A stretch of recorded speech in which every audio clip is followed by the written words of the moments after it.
Welcome back दोस्तों P for polity classes में।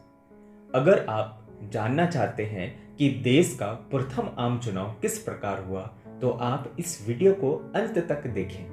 तो चलिए आज हम स्टार्ट करते हैं इस टॉपिक को। आज़ाद भारत का प्रथम आम चुनाव अपने आप में आश्चर्य कर देने वाली घटना थी। दुनिया को लगता था कि इंडिया में कभी डेमोक्रेसी नहीं आ सकती है, ना ही इलेक्शन हो सकते हैं, क्योंकि इंडिया में ना जाने कितने जाति, धर्म, रीति रिवाज, परंपरा को मानने वाले लोग रहते थे। पर इलेक्शन कमीशन ऑफ इंडिया ने प्रथम आम चुनाव शांतिपूर्ण तरीके से करवाकर यह साबित कर दिया कि इंडिया वर्ल्ड का सबसे बड़ा लोकतांत्रिक देश है।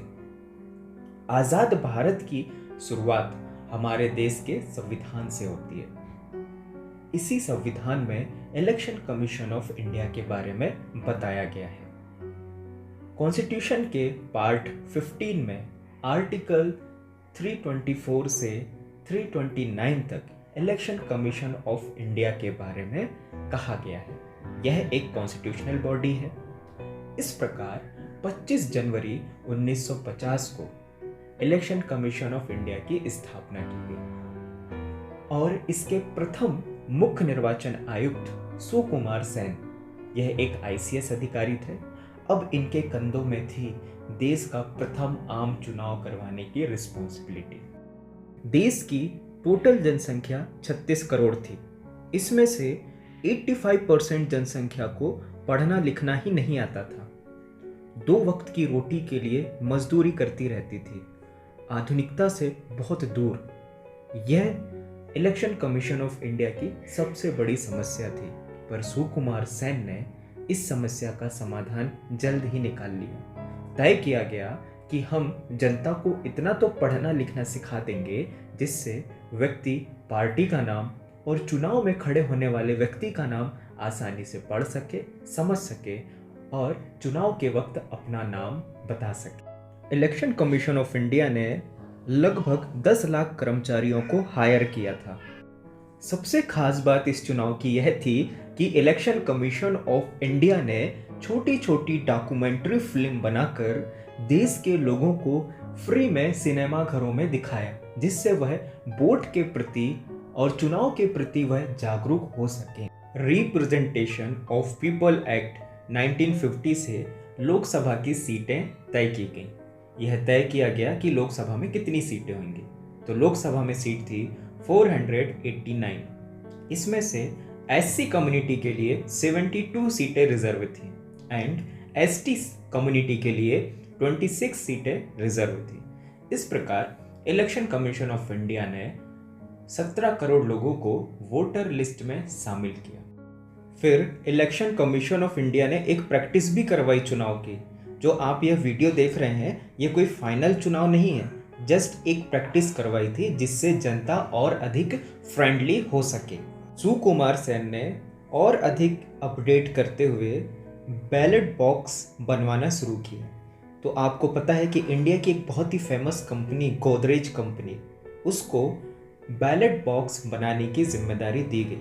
लगभग 2 लाख से अधिक बॉक्स बनाए।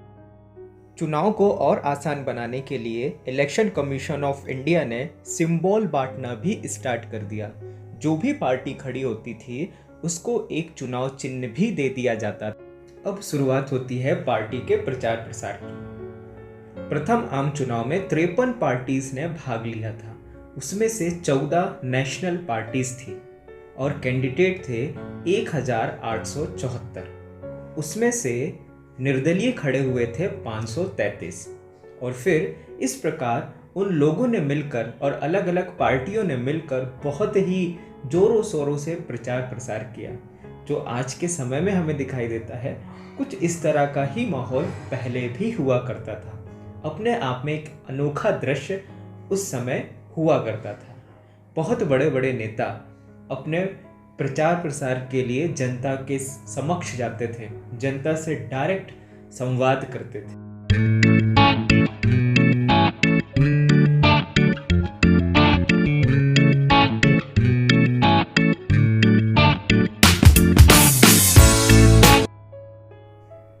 26 अक्टूबर 1951 से हिमाचल प्रदेश से वोटिंग की शुरुआत होती है। लोग बढ़ चढ़कर भाग लेने के लिए आते हैं।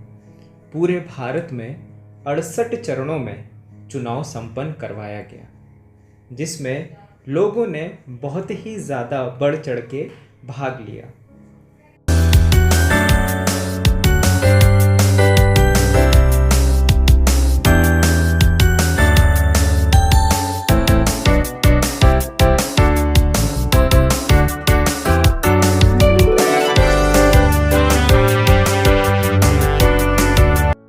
हाथ की उंगलियों में इंक लगाने की शुरुआत भी 1951 से ही हुई थी।